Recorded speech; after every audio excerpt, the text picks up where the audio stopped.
क्या आप जानते हैं कि सेमी सर्किल का पेरीमीटर कितना होता है? आपके according pi r square upon 2? तो आप बिल्कुल गलत हैं। क्या आप जानते हैं कि एरिया ऑफ इक्विलेटरल ट्राइंगल क्या होता है? √3/4 a²। ठीक है, बट ये आता कहाँ से है, ये आप जानते हैं? तो इस तरीके के काफ़ी क्वेश्चन हैं, ऐसे बहुत से क्वेश्चंस और ऐसे बहुत से फॉर्मूले जहाँ पर स्टूडेंट को डाउट होता है। उन सभी फॉर्मूले को कैसे वो आए हैं, कैसे वो बनते हैं, उन्हें मैं डिटेल में आपको बताने वाला हूँ।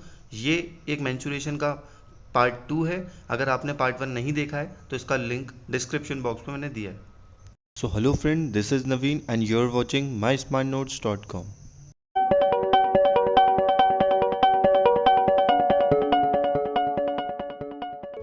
इस कंडीशन में हमने दो डायग्राम, एक सर्किल और एक सेमी सर्किल को लिया है। इन दोनों डायग्राम में r जो है वो रेडियस को रिप्रेजेंट करता है, जिसकी वैल्यू डायामीटर का हाफ होती है। इसलिए r इक्वल d/2 भी हम लिखते हैं। सर्किल की जो सरकमफ्रेंस होती है वो 2πr होती है। इसे हम टोटल ट्रैवल डिस्टेंस भी बोलते हैं, जहाँ पर पाई की वैल्यू 22/7 या 3.14, इन दोनों में से किसी भी वैल्यू को हम यूज़ कर सकते हैं। अभी हम अपने दूसरे डायग्राम सेमी सर्किल की तरफ आते हैं। सेमी सर्किल मीन्स सेमी यानी कि हाफ ऑफ एनी सर्किल। जैसे कि हम जानते हैं कि जो सर्किल की सरकमफ्रेंस होती है वो 2πr होती है। इसका हाफ यानी कि इसका 1/2, तो इसका हाफ हम करेंगे, 2 से 2 कट हो जाएगा और हमारी सरकमफ्रेंस आएगी πr, और ये सेमी सर्किल की सरकमफ्रेंस भी होगी। यहीं पर मैक्सिमम स्टूडेंट मिस्टेक करते हैं, वो सेमी सर्किल की सरकमफ्रेंस को सिर्फ πr मान लेते हैं। अगर आपने मेरा पहला वीडियो देखा है तो आप समझ जाएंगे जो सरकमफ्रेंस होती है वो टोटल ट्रैवल डिस्टेंस के इक्वल होती है, जो मैंने पहली वीडियो में आपको बताया है। मेंसुरेशन का अगर पार्ट 1 आपने नहीं देखा है, जिसका लिंक डिस्क्रिप्शन बॉक्स में भी है या आपको ऊपर आई बटन पे मिल जाएगा। यहाँ पर सरकमफ्रेंस क्या होगी सेमी सर्किल में, यानी कि जिस पॉइंट से आप चले हैं उस पॉइंट पे आपको वापस आना है। सपोज ये बी पॉइंट है और आप यहीं से चले हैं और इसी पॉइंट पे आपको वापस आना है, तो बी से लेके ए तक की डिस्टेंस अगर आप ट्रेवल करते हैं, ये एक आर्क हो गया, या इसको आप बोल सकते हैं कि ये सर्किल की एक डिस्टेंस हमने ट्रेवल करी जो सर्कुलर है, और इसके साथ आप वापस भी तो आएंगे। इस जो आप ए से लेके बी तक की जो डिस्टेंस ट्रेवल करेंगे, इस डिस्टेंस को हमने ऐड अभी तक नहीं किया है, इसको हमें ऐड करना पड़ेगा। और ये जो होगी ये डायामीटर है, इस सर्किल का डायामीटर है जो 2 × r के इक्वल होता है। तो हम यहाँ पर 2r को भी इसके साथ ऐड कर देंगे। तो सेमी सर्किल की जो हमारी सरकमफ्रेंस अब आएगी वो होगी πr + 2r। इसे हम r कॉमन लेकर भी लिख सकते हैं, जिसमें r कॉमन लेने पर पाई + 2 ब्रैकेट में आ जाएगा। अब हम अपने दोनों डायग्राम का एरिया फाइंड आउट करेंगे। यहाँ पर हमारा पहला डायग्राम सर्किल है जिसका एरिया होता है πr², और दूसरा डायग्राम हमारा सेमी सर्किल है। सेमी मतलब हाफ, जैसे कि हमने पहले ही पढ़ा था।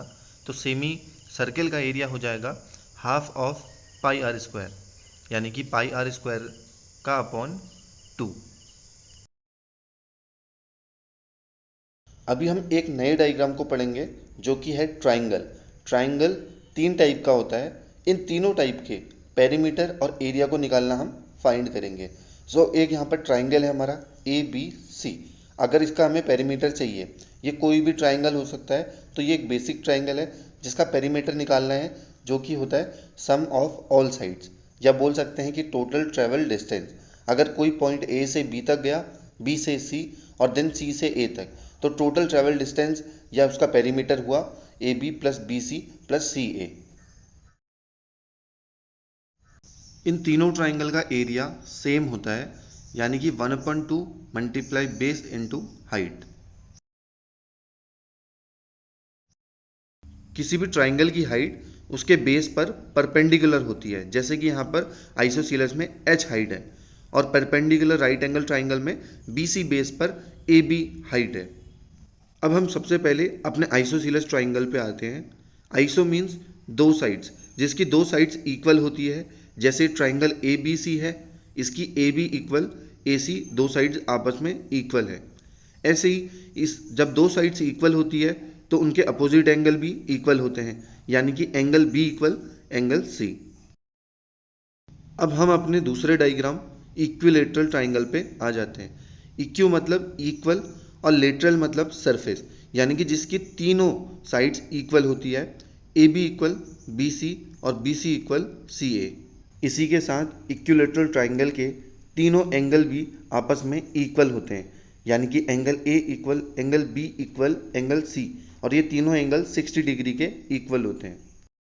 अब हम अपने तीसरे डायग्राम राइट एंगल ट्राइंगल पे आ जाते हैं। इसका बेस BC है और इसकी हाइपोटेनियस AC है, और इसकी जो हाइट होती है उसको H या परपेंडिकुलर P से डिनोट करते हैं। सो राइट एंगल ट्राइंगल में जो इसका परपेंडिकुलर है वही इसकी हाइट होती है।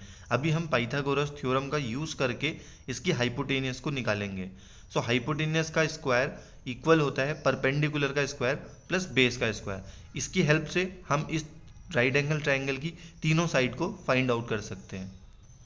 सो हम ये जानते हैं कि इक्विलेटरल ट्राइंगल का एरिया √3/4a² होता है। ए स्क्वायर यानी कि साइड का स्क्वायर। सो हम ये जानेंगे कि ये आता कैसे है। ये मैंने आपको बताया पहले ही कि इक्विलेटरल यानी कि इक्वल सरफेस, यानी कि तीनों साइड्स इसमें इक्वल होती है। तो अभी हमने पढ़ा था कि ट्राइंगल का जो एरिया होता है वो 1/2 मल्टीप्लाई बेस इंटू हाइट होता है। सो यहाँ पर इक्विलेटरल ट्राइंगल का एरिया भी हम ऐसे ही फाइंड करेंगे। सो ये हमारा ट्राइंगल ABC है, जिसमें BC जो है इसका बेस है, यानी कि तीनों साइड्स इक्वल है, तो BC को हमने A सपोज कर लिया, और ये जो A है ये क्या है, बेस, तो हमने लिखा 1/2 मल्टीप्लाई बेस की जगह A, और जो इसकी हाइट होती है वो होती है √3/2a। सो हम इसको जब मल्टीप्लाई करते हैं तो हमें मिलता है इसका एरिया √3/4a²। अब बात यह है कि हाइट √3/2a कहाँ से आई है।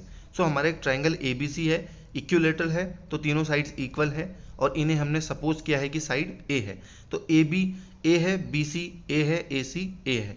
अब BC के बीच में एक पॉइंट हमने O लिया। AO एक BC का एंगल बाइसेक्टर है, मतलब AO लाइन BC को बाइसेक्ट करता है, दो पार्ट में डिवाइड करता है, तो BO इक्वल OC हो गया। BC एक पूरी कंप्लीट लाइन है, A है, तो BO हो जाएगा हमारा A/2, यानी कि उसका हाफ हो जाएगा। तो AB हमारी कितनी है, A। इसको हम पाइथागोरस थ्योरम में रखते हैं, हाइपोटेनियस का स्क्वायर इक्वल परपेंडिकुलर का स्क्वायर प्लस बेस का स्क्वायर। यहाँ पर हम परपेंडिकुलर की जगह पर हाइट को रखते हैं, तो यहाँ से हमारा आता है हाइट का, जो हमारी हाइट की वैल्यू यहाँ से आती है √3/2a। सो ये मेंसुरेशन का एक बेसिक वीडियो था। कैसे फॉर्मूले फॉर्मेट होते हैं, बनते हैं, वो मैंने आपको इसमें बताया था। तो अभी आपको सारे फॉर्मूले लर्न करने की कोई ज़रूरत नहीं है। ये इस वीडियो का पार्ट 2 था। अगर इस मेंसुरेशन चैप्टर का आपको पार्ट 1 देखना है तो उसका लिंक डिस्क्रिप्शन बॉक्स में। इस वीडियो को उन लोगों तक ज़रूर भेजें या उन स्टूडेंट्स तक ज़रूर शेयर करें जिन्हें इसकी ज़रूरत है।